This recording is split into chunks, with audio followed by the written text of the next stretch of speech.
গোমতী নদী দিয়ে ভারতের ত্রিপুরা থেকে আসা জলে কুমিল্লার ১৭ উপজেলার মধ্যে ১৪টি ডুবেছে। প্রাণের জন্য হাহাকার বাড়ছে কিছু দুর্গম স্থানে। বুড়িচংয়ের বড়াসার এলাকা থেকে জেলার সর্বশেষ পরিস্থিতি জানিয়েছেন সহকর্মী দেলোয়ার হোসাইন আকাইদ। গেল দুদিন কুমিল্লায় বৃষ্টিপাত না হলেও ভারত থেকে নেমে আসা পানির ঢলে বিপদসীমার ৮১ সেন্টিমিটার উপর দিয়ে প্রবাহিত হয়েছে কুমিল্লার গোমতী নদীর পানি। এদিকে কুমিল্লার বুড়িচং উপজেলার বুলবুরিয়ার গোমতীর বাঁধ বাঙ্গাই লক্ষাধিক মানুষ আশ্রয় নিয়েছে খোলা আকাশের নিচে।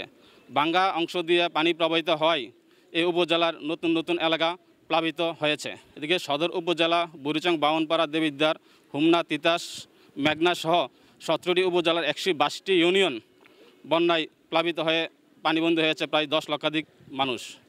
এদিকে পানি উন্নয়ন বোর্ড কর্মকর্তা খান মোহাম্মদ অলিউজ্জামান জানিয়েছেন, পাহাড়ি ঢল ও অতিবৃষ্টির কারণে গোমতীর পানি বিপদসীমার ৮১ সেন্টিমিটার উপর দিয়ে প্রবাহিত হচ্ছে। জেলা প্রশাসন সূত্রে জানিয়েছে ১৭টি উপজেলার ৪২৭টি আশ্রয়কেন্দ্রে প্রায় ৫০,০০০ লোক আশ্রয় নিয়েছে।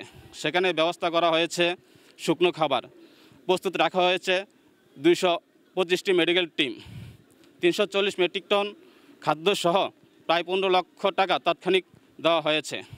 এদিকে বন্যায় কবলিত মানুষের পাশে বিভিন্ন স্বেচ্ছাসেবী সংগঠন, রাজনৈতিক দল সহ ব্যক্তিগত উদ্যোগে বিভিন্ন মানুষ বন্যাদের সহায়তায় ত্রাণ নিয়ে আসছে।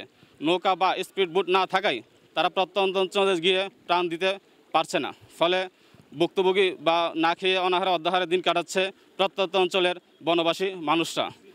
এই ছিল কুমিল্লার সর্বশেষ।